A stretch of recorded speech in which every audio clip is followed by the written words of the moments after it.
So has this affected you, by the way, this whole social isolation? Like the disparity has bothered me. It's so naked. It's so glaring. I think has really affected me. But you had a proper role though in Kamasutra. Where does the dog being the narrator come from? And you took that character to Aamir Khan. And he's like, after these many years, you have offered me the voice of a dog.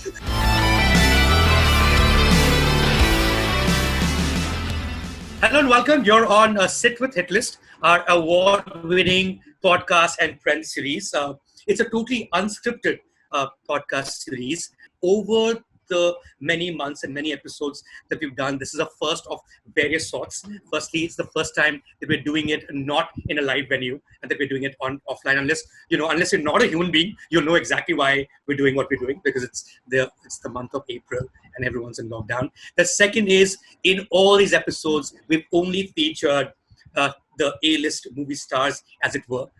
So today, one, we're online. Two, we are the first director on the show. That's Zoya Akhtar. Zoya, thank you so much for coming on. Thank you for having me.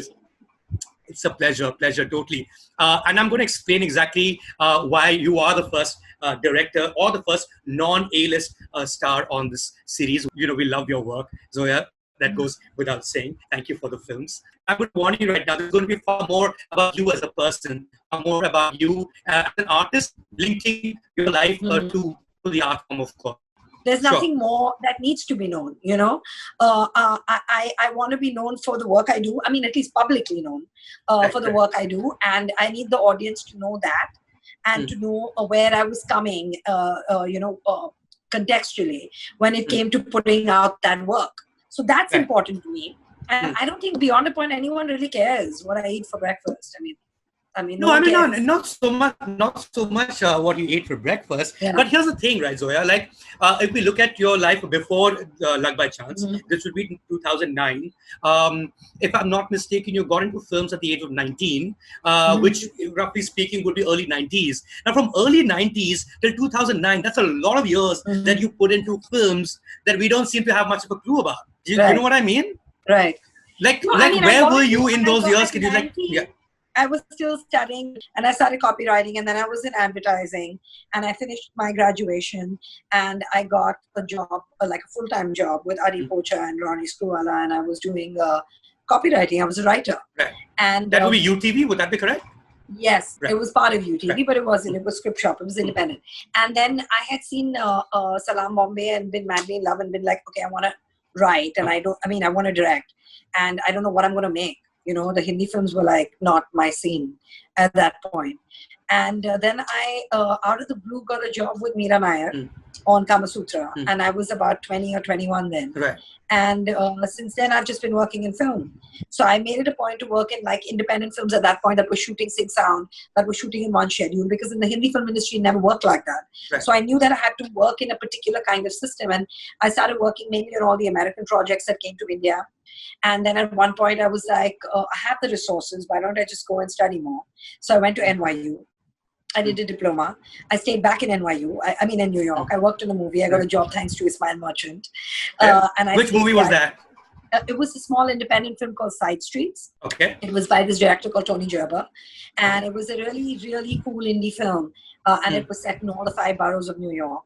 So a bunch of like random stuff, a film that Meera made, a film that what you call Suni Tarapurwala made, which came much later, but just things that were happening. Yeah. So I was doing stuff like that. So would you then be like what would be quote unquote a professional AD working in? Yeah. I was a proper AD. Freelance assignment to another. I was a professional AD, and I was one of the very few freelance ADs, because in this industry and production houses, they were all in-house directors. So actually at that time there was only Apurva Lakhia, Rima Karti, and me. We were the 3 freelance ADs, and then Kiran Rao happened. So she came in, and we were the only freelance ADs. We were the only assistant directors that did a lot of the foreign films and then did a lot of the Indian work.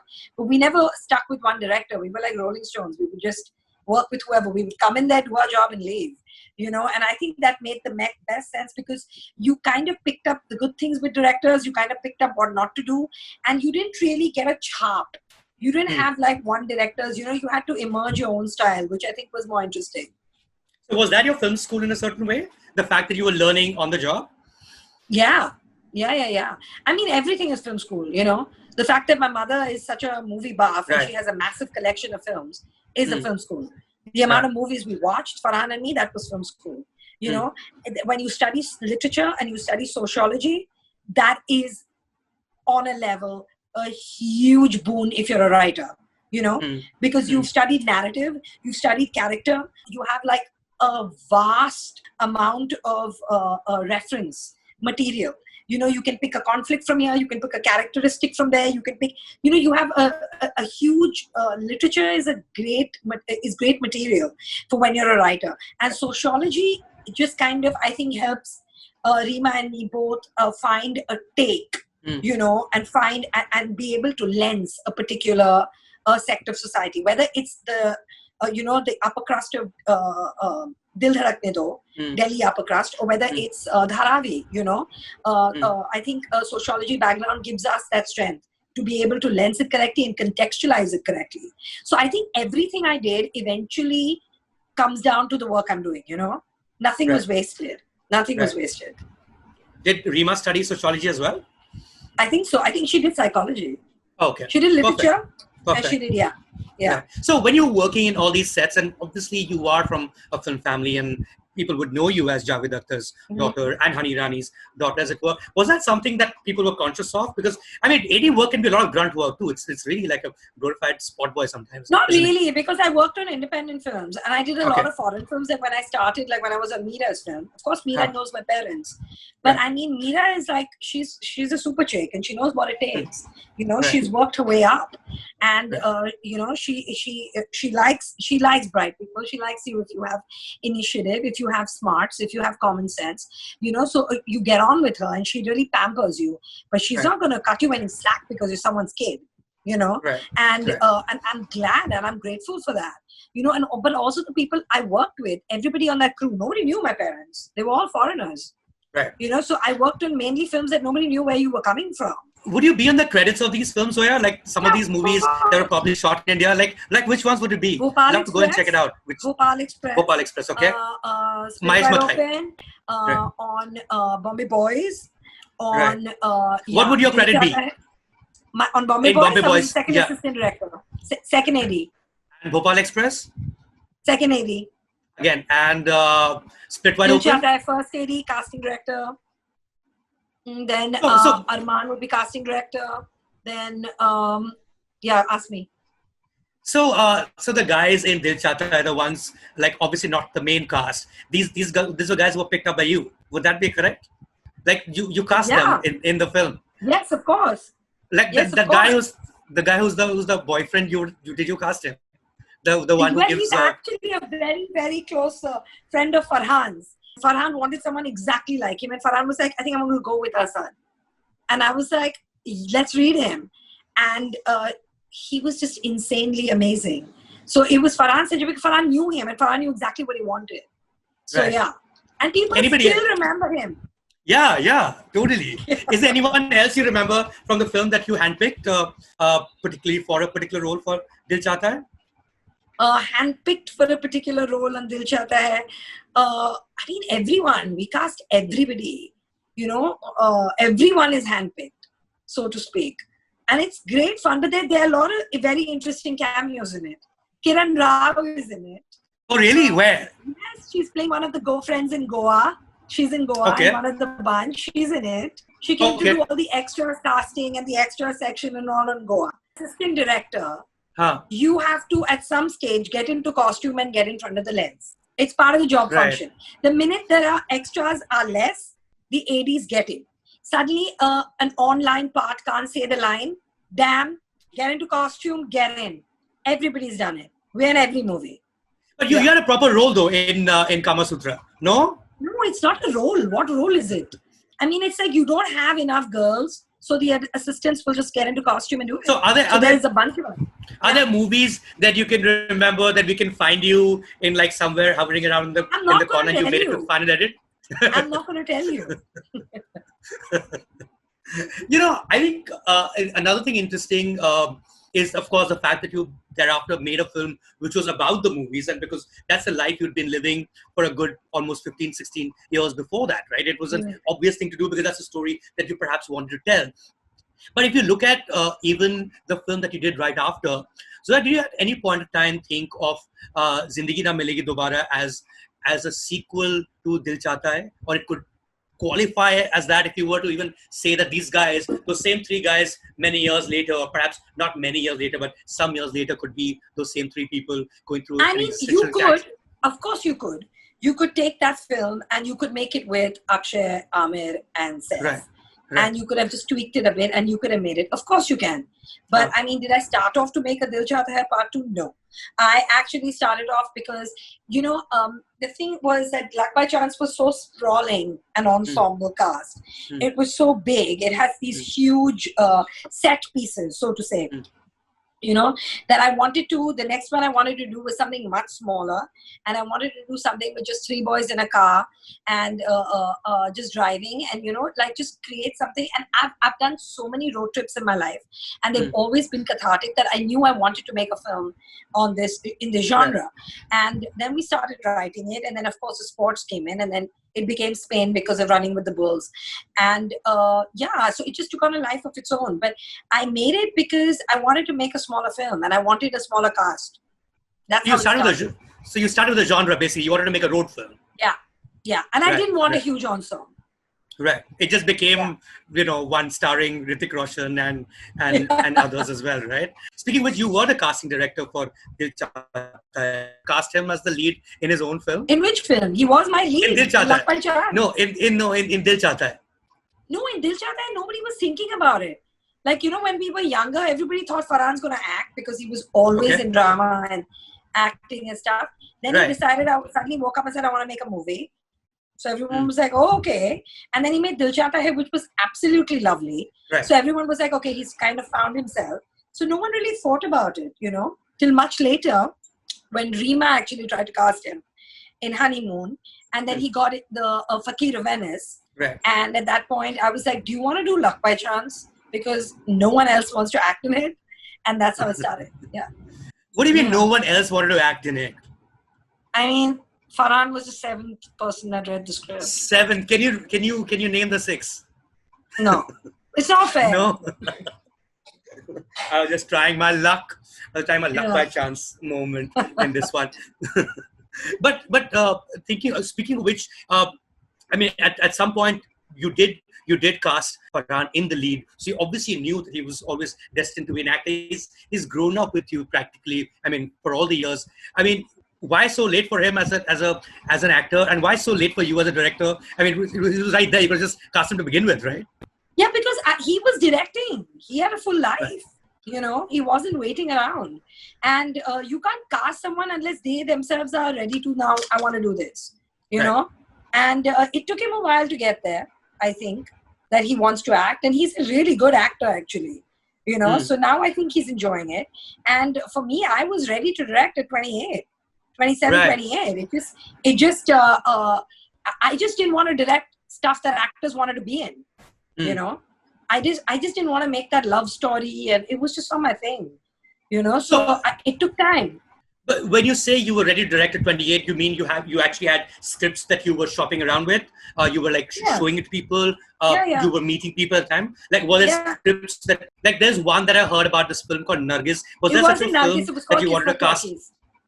Okay. And that's the one that you wanted Madhuri in, and you couldn't, and thereafter many others who couldn't participate. No, Madhuri also I met for Luck by Chance. Okay. Luck by Chance is a book.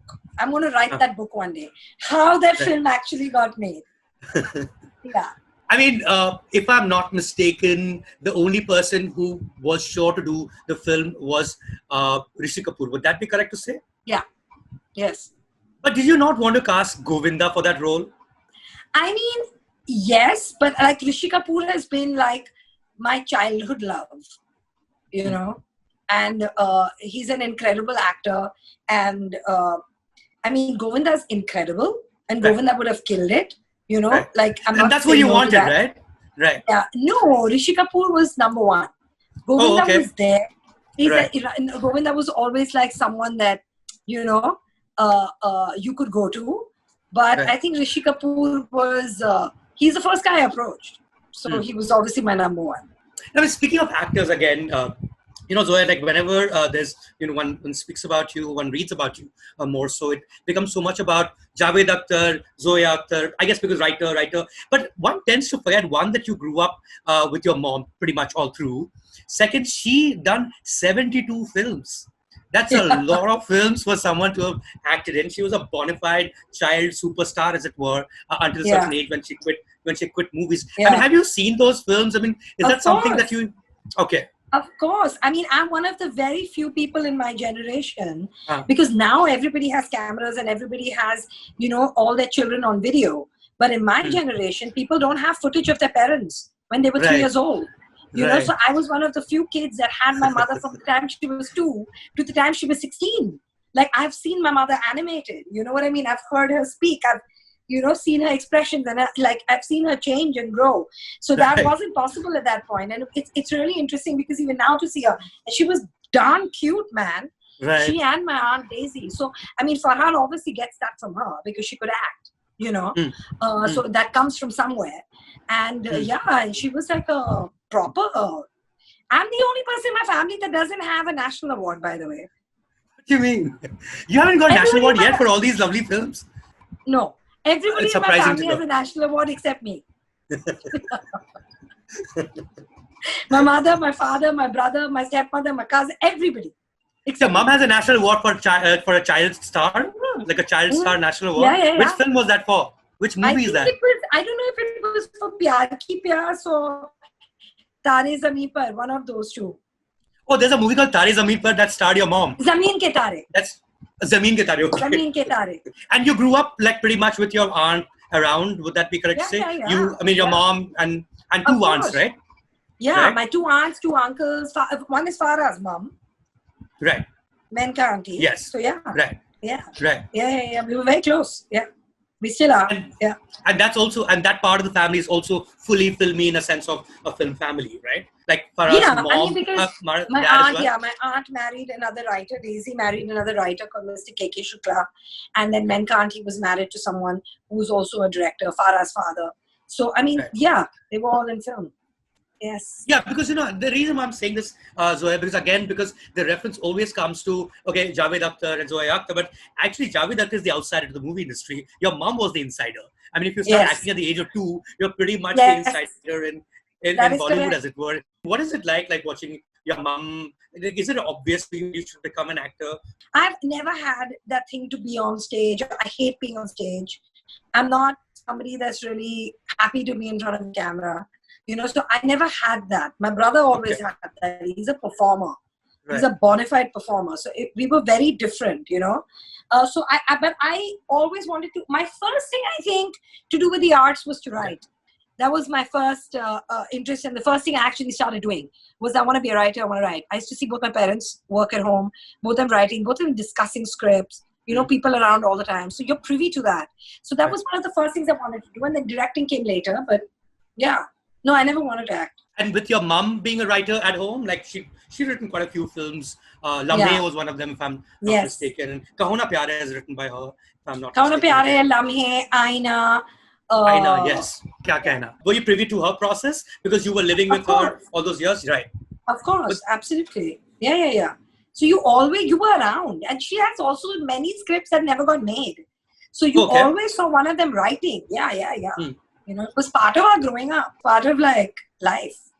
Were you also privy to Salim Javed writing? Like, would you be of course, when I was very they young. were in the process? Yes. Okay. I remember them. I remember actually the room I am in now, where I stay now. When I was a kid, I used to stay upstairs, and this room was the study. So I remember them actually working in this room. I'm just trying to absorb them. So you are in the writer's room. Is that your bedroom now? Is that your bedroom now? Oh, excellent.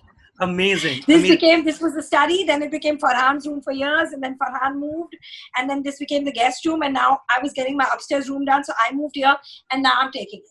I like the vibes on staying. It was amazing also about Javed Saab, and I have to say this because I spent a lot of time just like listening to him at his place. Like just we used to do like this thing together where he would write, he would talk, and I was basically a stenographer, and I would turn that into a piece that's written on various political issues mainly. And he can be quite a conversationalist. You remember things he says. When you were growing up, I wonder what it'd be like to be his daughter in the sense of, you know, like was he giving you a lot of gyan? Would he be that gyan father who would tell you? You do get stuff out of him, but he's not one of those people who's like, sit here and let me tell you about the world.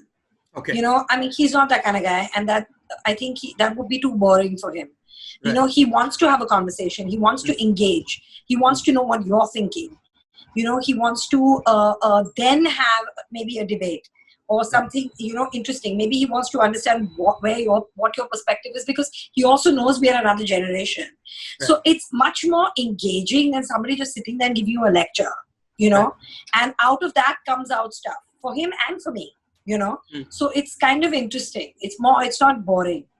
Is there stuff you remember? The stuff you remember that they may have accidentally told you that's like sort of been very close to you as a thought, as an idea, as just a talisman, as it were? I don't know if there's any. There's so many. I mean, you know, if you pick a topic, there's so many.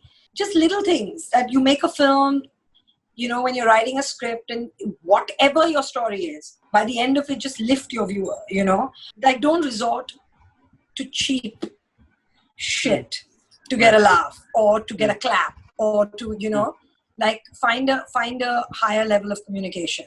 There are a lot of ways that I think have kind of stuck to the way we tell stories. I think those have stayed, you know. I'm just giving like things from the top of my head. Something you've taken from him, I think as a writer. In terms of narratives, in terms of just even, you don't resort to the cliches, you know. You kind of work in the format of commercial cinema, but you have to inject it with some socio-political truth.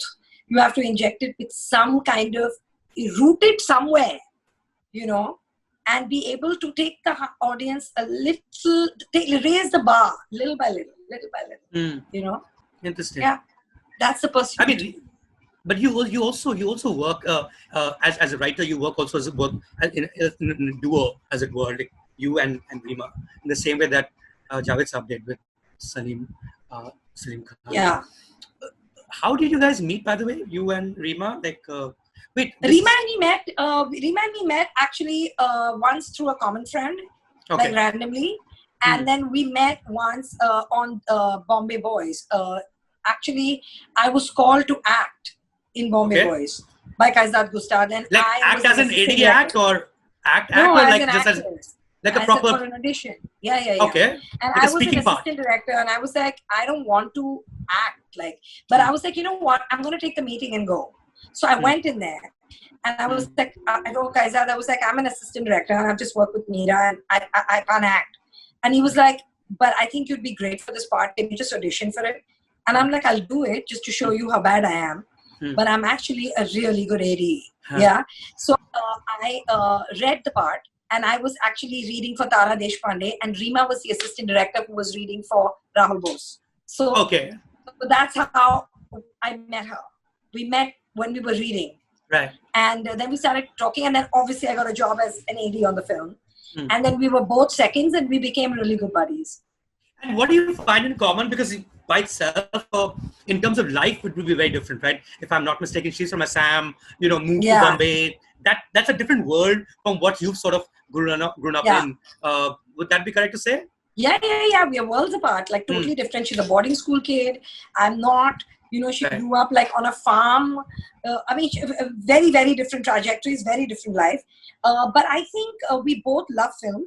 I think we have a common set of friends, common set of interests. We both like food. We both like traveling. And besides that, I mean, she's not social at all. Okay. We both like dogs. That helps. And we have a sync creatively. We have a creative sync, and I think we write well together because we like the same kind of stuff. We have a very similar value system. Our politics are the same. You know, I can't imagine co-writing with somebody who's a misogynist.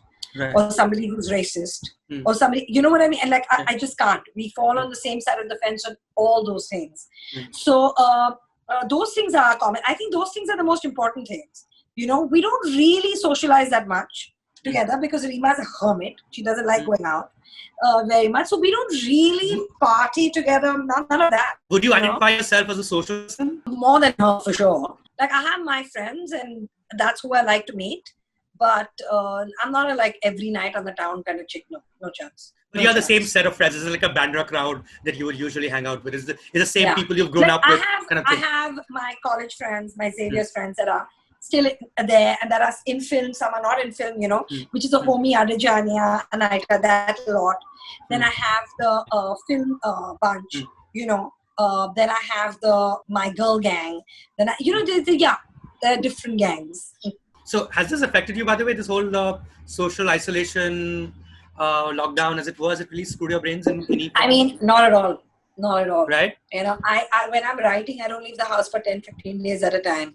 I'm very used to this. So it hasn't bothered me at all. What has bothered me is that people, like, the disparity has bothered me. I think, you know, when we hit a situation like this, it's so naked. It's so glaring. The unfairness of it, I think, has really affected me.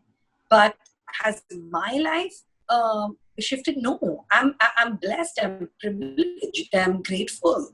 You know, I have nothing to complain about. Like, there is nothing I can say that I should complain about this because it's all okay. I'm safe. I'm sound. I'm fed. I'll have a job tomorrow. You know. Right. I can't complain. What does it do to your writing or your creative process, Zoya? Like at a time like this, what would be your It matters because when the whole world is the only thing they do is turn to art. Of course it matters. I mean, what everybody is doing, at least everybody that doesn't have to struggle for their basics. Yes. So we are talking about people that are not, you know, looking for food or shelter or their loved ones. We're talking about people that don't have to, that's a separate story altogether. But people that don't have to struggle for their basics, what are they doing? They're all reading, they're all watching shows, they're all watching films, they're all listening to music, they're reading poetry. Right. I mean, every time something goes wrong, remember that you turn to the arts. Yeah, you know, so don't ever put it down again because it's very soul soothing. But is it hard to find a muse at a time like this? When what would be something that you really want to say? I don't believe in a muse. Yeah. I think I believe in discipline because I'm not a very disciplined person. But the only way I've cracked writing is that I will sit there every day at 11 o'clock till the muse comes. There's no muse that's coming for me, at least, you know. Right. If I wait for the muse to come, I'll never work. So there's no muse. You just have to get up and you just have to sit there and you have to write. That's it. And it'll flow. It'll come. That's it. And you do that every day regardless. I do it every day. I mean, I'll take a day off in a week, you know, but I will do it every day. When I'm writing, Reema and me will do it every day. Actually, I don't even know how it worked for Salim Javed, for that matter, for two people to put together one. I mean, most writers write on their own. I mean, that's how writing is supposed to be. It's an act of solitude to begin with. I can't speak for my dad and Salim, uncle. Right. But with Reema and me, we have very different strengths. And we talk a lot. We talk. We crack the story. We crack the characters. We crack what the story is about, where we want it to begin, where we want it to end. We talk that process. Then we start putting it down as a one line. This happens, this happens, this happens, this happens, this happens, this happens. Once we are happy with that one line from beginning to end, she starts writing it.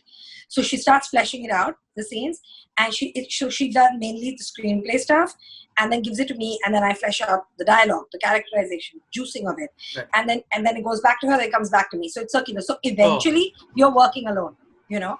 And we are a machine, you know. We have worked it out, and we have a great process. It works really well for us. Like, you know, I mean, she can just be like, dude, I'm writing this and I can't crack these 3 scenes, just take them. So I can just take those 3 scenes, write them, and we are in complete sync now. It's fine. Yeah. You're one person, both of you together. Not at all. We are 2 people, very separate people. We just write well together. We are chalk and cheese. So no chance we are one person. That's amazing, like how it comes together then as one thing where Yeah, you can't tell two people's effort. You don't know which one was his and which one was, yeah. in that And sense. that's how it should be. I think what I find also interesting, Zoya, is the fact that you have an end in mind even before you get on to it. A lot of people arrive at a conclusion or an end during the process of writing, I but you're can't very do that. okay. I can't do that. I have to set a goal. That goal may change. Hmm. I may suddenly realize that other end is better. But when Right. I set out, I have to know where I'm taking the film, because otherwise you just meander. I need a direction. I need to, like, what am I shooting at? You know, because otherwise you're just like, oh, yeah, be, wo be, which is, I mean, as a process, doesn't work for me. It could Right. work for someone Right. else.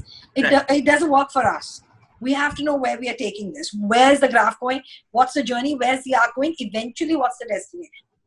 I need to know that. The other thing which I find interesting, Zoya, is the fact that you have a one line in terms of point you want to make for every film that you do. Is that correct? You actually have like no, I don't mean a log line. I'm sure everyone has like the plot that's going to be, but like, what is the point you're trying to make? Is that something you set out, you have in your head before?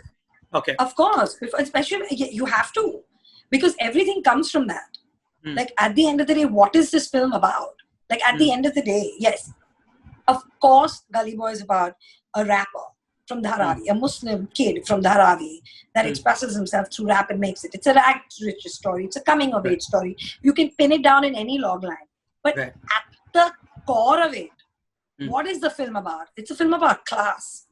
At the core of it. So when you know that, then everything has to lend itself to keep reminding you of that. So you have to know what the film is about. It's not about the rapper. What is it really about? Right. Like, Luck by Chance is really about self-esteem. You know? Or Zindagi is really about, you know, just actually living the day. It's actually seize the day. Actually live in that. It's the now. Live in that moment, you know? And yes, of course, it's about three boys that go on a road trip. Sure. But what is it about? Or Dil Dhadkne Do. I mean, it's a film about projection. It's a film about who we are and what we tend to project and what we want our family to be projected as and what we want our relationship to be projected as. And my daughter should be like this and my son should be like that. It's just projection. You have to know what the film is about, you know, and that needn't be a word in your log line. But it's what lenses the film. It's what creates the base. Right.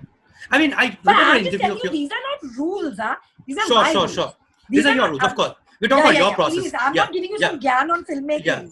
Please, because everybody, that's the beauty of it. There's no one method. There's no one way, you know.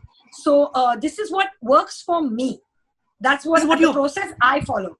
Right. This is what you've arrived at for yourself. But you've also worked with a lot of filmmakers. Is there somebody's process that you found very baffling? And baffling in the sense of that could never be you, or is it something that you've learned from them? Is there something, because you've actually worked with a lot of people? There are things that I've worked with directors where I'd be like, dude, I'd never do it this way, or I never do it that way. But I can't say that kind of shit, you know, because it's not fair. I know. You know, or there are things with every director that I've worked with where I'm like, oh my God, I want to be like that. Right. You know, this aspect of them, I'm going to study, or I'm going to imbibe, or I'm going to cultivate, or I'm going to steal, or I'm going to, you know, so there's every director I've worked with, I've taken something from. And every director I've worked with, I know that I'm not going to do this, you know. And I'm sure my assistants and my DAs are doing the same with me. Sure. They're going to be like, this is amazing about her, and oh my God, we should never do that again, you know. I'm sure, but that's the point. What did you take from Meera Nair? Meera's just special.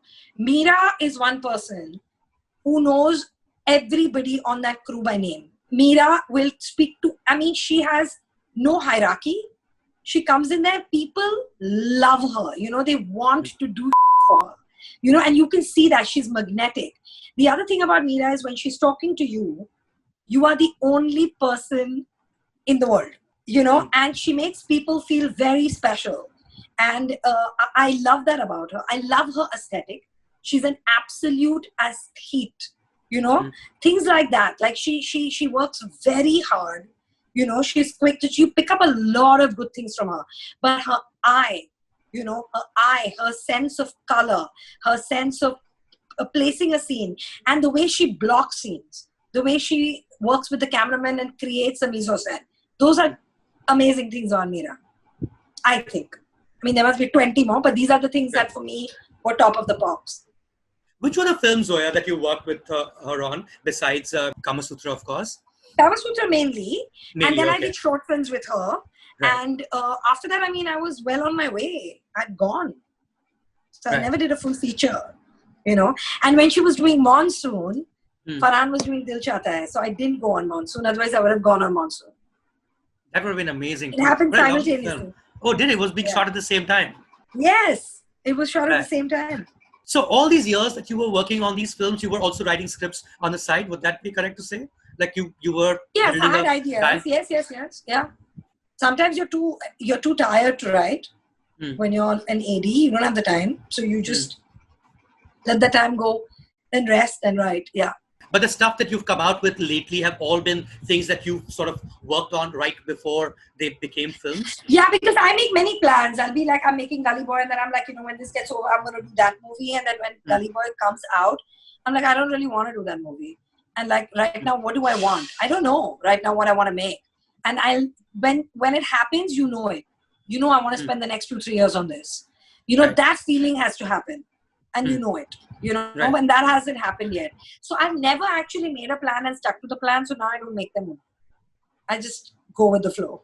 Is it a moment? Is it a moment usually? Like I was watching an interview of yours, Zoya, where you're talking about how you were in Delhi for a couple of weddings of your associates, I think Nandini and someone else whose name I forget right now. And you were in these weddings for like 2 weeks, and that led to what became Dil Dhadkne Do. Would that be, or were you working on the film anyway? And you were. No, I was working on the film anyway, and this was like a boon. Huh. This was manna from heaven, because we needed to set it in Delhi, and suddenly we were in the middle of like 2 Delhi massive weddings. So we were just interviewing people, hanging out with aunties and uncles, you know, just picking up the vibe, you know. Just picking up the atmosphere, like what makes them tick, you know, that it was great fun, and they were really sweet and really like open and really like, you know, allowed me into their home and would give me like talk, and because I told them what I was doing. Okay, you were researching. You told them so. Yeah. Okay. Some I did and some I didn't, but like people that I wanted to talk to more, of course I did. You know, yeah. But you always wanted to write a film which was about a dysfunctional family. You wanted your dad to write one. You asked him if he wanted to, right? Was that one Dil Dhadkne Do about a dysfunctional family? I mean, I'm going to make many dysfunctional family films because I love them. So I'm going to make another one. Yeah. They're just brilliant. I just enjoy them. I mean, I don't honestly find any family functional. You know, like, and the families that look totally fine. Like where there's mother, father, kids, everyone's happy and all. I find them the weirdest. That is I don't know why. I'm just like, how are you all so happy? This is so weird. You know, so I don't find any family functional. And it's such a core, such a human core thing. Your family, it's your blood, you know. It's such an interesting place. So it's not like one film is enough and then more coming, for sure. Right. I mean, to a point where I thought maybe if you were to spend 2 weeks in Delhi for a Delhi wedding, what you would come up with is actually Made in Heaven, right? But the whole show is just that. But it wasn't. Made in Heaven, it came. Okay. It came. There was enough fodder that came out in Made in Heaven. It was there. You never know when you can regurgitate and put it out somewhere. Yeah. I mean, writers are scavengers. We just take things from people's lives. You just clock it.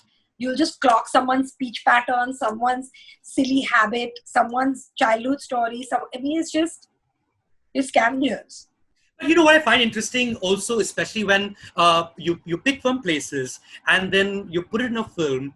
All your films have done really well. I know they say Luck by Chance did not, but I mean, it's watched by everyone I know. There's not one human being I've come across who's watched Hindi films and has not seen. I mean, that is what doing well would mean to anyone anyway, right?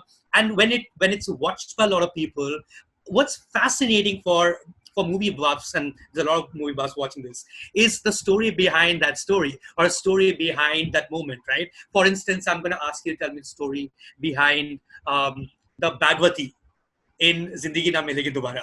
Where does that come from in terms of an inspiration? That comes from Reema Kakti and a very close friend of ours called Shai Heredia. Shai Heredia is, she teaches at Shrishti in Bangalore and is actually the founder of the Experimenta Film Festival. So she's like this academic, award-winning documentary filmmaker who is hysterically funny. And she and Reema were on a road trip and they kept talking to the bag. And they just created this character and it came from there and we just put it into, So whose bag was it? Was it Reema's bag or? No, it was Shai's bag. And she usually talks to her bag? It's a thing that she does? I think they were just tripping. Where does, for instance, the dog being the narrator come from in Dil Dhadkne Do? From my dog, Zen. He's passed away now. Zen was a seriously unique dog. He was also super handsome. He was like the Brando of beagles. He was the best looking beagle on the planet. You can find him on my Insta page, Zoya Akhtar. Anyway, he passed away last year. And he was that guy who would just be sitting and observing us. And we used to always talk about what Zen is thinking of us. Because Zen would be looking at us like, he's watching National Geographic and we are the animals. And he's just like, what are they doing? So Zen had that, he was super intelligent. Right. And he had that look where he would just be checking us out. He was super smart. So the dog was inspired by Zen. And so it was literally like we wanted Pluto. So even the way the film is shot, it's pretty observational. There are no real close-ups in the movie. They're all mids and wides. Everything is like, you're watching this species behave, in that sense. So it came from my dog Zen. And you took that character to Aamir Khan. I mean, where did that come from? Aamir came to see, we hadn't locked it, and Aamir came to see the film because I like showing him the rough cuts because he always has good feedback. And I just think he's lucky because he's watched the rough cuts and it's worked for me very well. Right. So I like showing him the rough cut. He and Kiran always come and see the, when I finally cut it, they come and see it. And they're very honest, and they'll tell you exactly. And they also love film, both of them, so they talk to you in a way which is, you never feel defensive or scared or bad. They really know how to talk to you about what can work, what cannot work. They're very constructive and they are very secretive, both of them, in the sense that they have a lot of respect. So they won't talk about your film, they'll, even if they hated it, they'll never tell another person, I didn't like the movie. They're very cool like that. So I like showing, they're the two people I like showing. I have a bunch of people. And he loved it, And I remember we were at Lightbox and I was like, dude, do you want to do Pluto? And he's like, after these many years, you have offered me the voice of a dog. And I was like, yeah, please do it. And he was like, yeah, totally. And he came in and did it. Like a sweetheart. He just did it, like for a lark, It was good. Is there anything you would change about that movie, Zoya? Like any particular aspect of it that you thought maybe that's not? I'm sure that's true for every film that you've done, but anything in particular? Would I change anything about Dil Dhadkne Do? I think I might change the title. It would have been nicer with a little more gravitas. I feel the title is a bit flimsy for the film. Now when I look back. What about the climax? Would you be happy with the climax, the way it ended? I don't have a problem with the climax, actually. Right. Because I feel like, a couple of people have told me they didn't like the climax, but I actually like the climax because to me, the whole metaphor of the ship is, you can't get rid of them. Your family is, you're stuck with it. You can't just leave. You can't just walk out the door. And it's like you're there and you're on that boat and you're just stuck. But eventually when shit hits the fan and you're there, they are the only ones that'll pull you up. There's a metaphor for to me. So personally, if, everyone tells me I don't like the climax and I'm like, that's cool. So what would you do? And they have nothing to say. So till now, nobody's actually given me a better ending. And if I got a better ending, then maybe I would have been like, damn. That's the ending I should have gone with, but nobody ever has a better ending. So I'll stick to mine. Okay, another question on how something came up into a film or came into a film.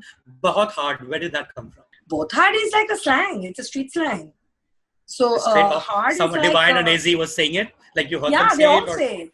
All say it. They all say it. So hard is it's a street slang. It means it's cool. It's amazing. It's sharp. It's brilliant. It's if you hit the nail on the head, it just applies to so many things. It's just like it's hard. Yeah. Right. So it's street lingo. Okay, a scary one. And this, I remember you've told me this, which is why I want you to elaborate on this one, is the film that you wrote, did not direct, Talash, that Aamir in it. It's a ghost story. It's a freaking horror film.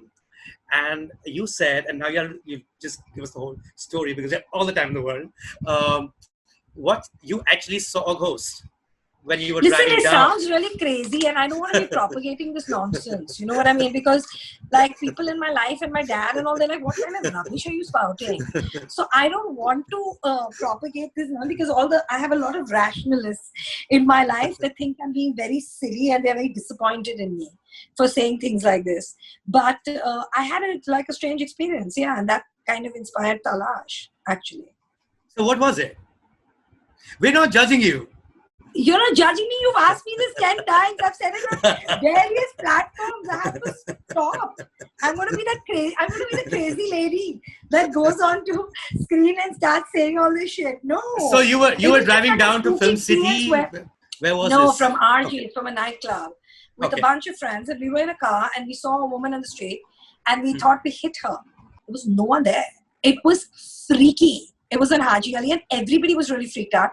And this is something that I told Rima, and that's where Talash came from. I'm not going to repeat the story ever again. Okay, the other thing that you said, which again I found, that just like out of the blue, was this was an interview actually where you said something to the effect of if Anurag Kashyap and Karan Johar had a love child, it would be you. What does that even mean? That means what does it mean really? I'm halfway between indie and commercial, I'm halfway between Bollywood and a Western sensibility. I'm a mix of it. And that's been my education. That's been my training. That's been like my mom was in film school when I was growing up. I've seen so many foreign films. That was part of my training. And so many American films. And along with the typical industry fare. So from the time we were kids, we've grown up on music. We've seen everything. And I don't have that. Neither does Farhan. We don't have that. We're not that hardcore industry, we don't have that kind of really rooted cinema because we don't have that kind of training. Audience ko ye chahiye and all. We don't operate like that. Weirdly, though my dad was extremely commercial. Yeah, totally. Yeah. But even then, he was watching everything.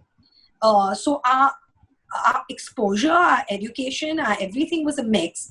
And I identify with Karan and I identify with Anurag. Like I see both and enjoy both equally, and they are also poles apart. And I feel like I'm somewhere in the middle of them. Your very close friend, Ankur Tiwari. And he was mentioning something that you told him, and I'm sure we can mention this because it's whatever, it's not. What was bothering you before the film's release was the fact that people are judging it as a rich person's story and yet another rich people's story without quite having seen the film. And that sort of bothers you when you're like put into either corner, like you're an indie I honestly, I find it so weird. I just find it weird. Do you know what I mean? What are you saying to me? That it's about rich people. So what?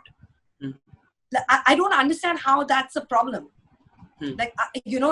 Or you're talking about, you're assuming that this film is going to have issues that come with having privilege. So that's an assumption you're making. Do you understand what I mean? But I just find it like, I don't think it's criticism. there's nothing for me to take home from it. There's nothing for me to learn from it. It's completely banal. It's like somebody seeing the trailer of Gully Boy and saying, "Oh, this is about poor people." You know what I mean? Like, is that critique? What does that even mean? You know, I mean, does this, like, I was being interviewed by this a woman, and she was wearing diamonds. You know, she was wearing solitaires. And she was interviewing me, and she said, "Yeah, but you know," and something, and it's about rich people. And I was like, you know, would it bother you if your husband had an affair? And she said, "Yeah." And I said, "Why? You have solitaires. It shouldn't bother you." What does it mean? What am I supposed to do with this information? How am I supposed to grow with this information?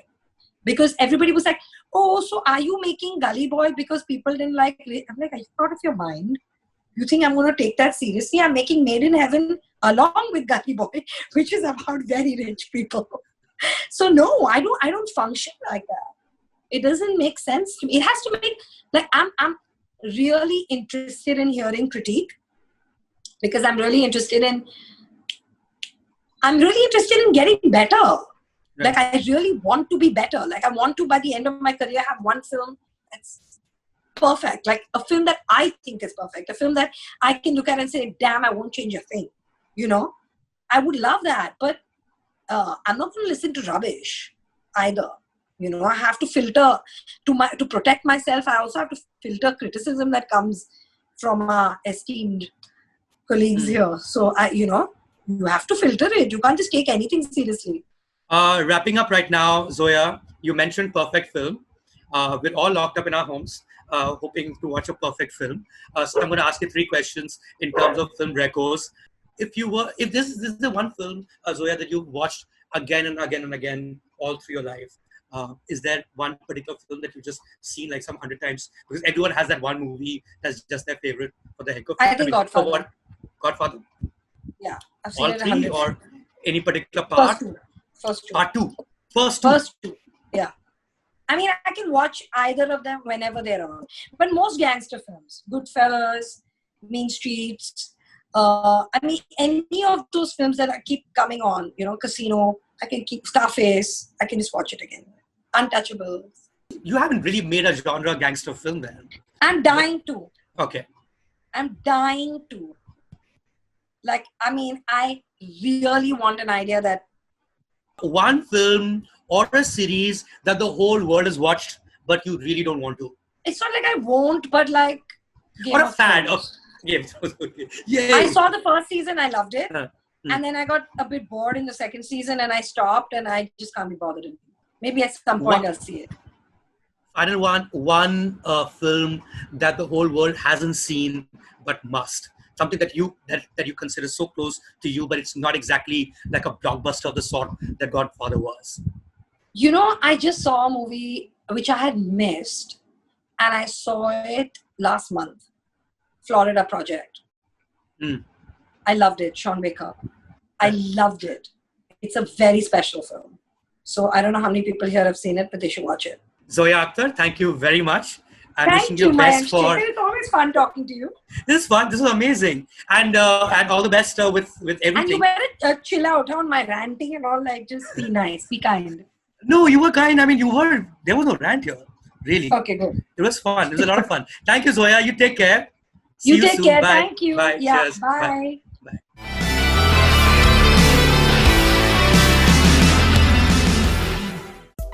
Subscribe to Midday India.